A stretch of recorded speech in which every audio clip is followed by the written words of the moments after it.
కాల్చి పడేసిన వాటితో కూడా ఇంత అందంగా చేసుకోవచ్చని ఇప్పుడే తెలిసిందండి. అస్సలైతే ఊహించరండి. ఈ ఐడియా మాత్రం చాలా కలర్‌ఫుల్‌గా ఉంటుంది. ఈ ఐడియా చూసిన తర్వాత కాల్చిన సూసూరు బత్తీలనైతే అస్సలైతే పడేయరండి. తప్పకుండా ట్రై చేసి ఎలా ఉందో కామెంట్ చేసేయండి. ఈ విధంగా కాల్చి పడేసిన వాటిని కొన్ని తీసుకున్నానండి. దానికున్న పౌడర్ అయితే రిమూవ్ చేసుకుంటున్నాను. కేవలం కంబీలు మాత్రం తీసుకుంటున్నానండి.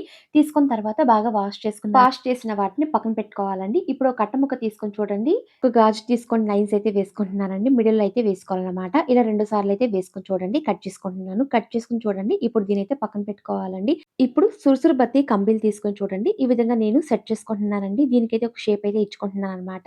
మిడిల్‌లో కాకుండా సైడ్‌లో ఉన్న వాటినైతే ఈ విధంగా నేను సెట్ చేసుకుంటున్నానండి. ఇలాగే అన్ని పీసెస్‌ని మనం తయారు చేసుకోవాలనమాట. ఇక్కడైతే నేను ఒక 4 పీసెస్ తయారు చేసుకొని తీసుకున్నానండి.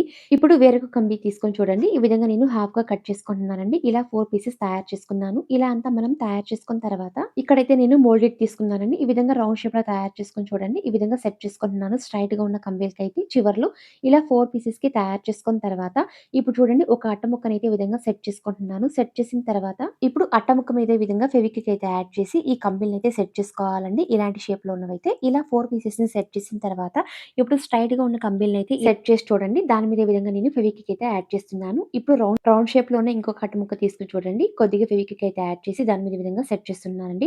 టోటల్‌గా ఆరించుకున్న తర్వాత ఇప్పుడైతే ఒక మట్టి దీపం తీసుకొని చూడండి. ఈ విధంగా సెట్ చేసుకుంటున్నాను. దీనికైతే ఫెవి బాండ్ అయితే యాడ్ చేసుకుంటున్నానండి అంటించుకోవడానికి. టోటల్‌గా ఈ విధంగా ఆరించుకున్న తర్వాత వీటికైతే నేను గోల్డ్ పెయింట్ అయితే అప్లై చేసుకుంటున్నానండి. ఈ విధంగా దీపానికి మరియు సైడ్‌లో ఉన్న కంబీలకి అంతేకాకుండా ఈ మోల్డెడ్‌కైతే నేను బ్లాక్ పెయింట్ అయితే అప్లై చేసుకుంటున్నాను.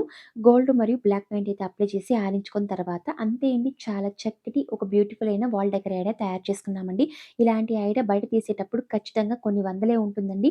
బయట కొనడం కంటే మనం ఇంట్లోనే ఇంత కలర్‌ఫుల్‌గా చేసుకోవచ్చండి. అది కూడా ఈ దీపావళికి కాల్చి పడేసే ఈ సుసూర్ బత్తీలతో తప్పకుండా ట్రై చేయండి. అస్సలైతే దీన్ని మనం వాటితో చేసామని కూడా తెలియదండి. అంత కలర్‌ఫుల్‌గా, బ్యూటిఫుల్‌గా ఉందండి ఐడియా మాత్రం. తప్పకుండా ట్రై చేసి ఎలా ఉందో కామెంట్ చేసేయండి. ప్లీజ్ లైక్, సబ్స్క్రైబ్, షేర్ చేసేయండి.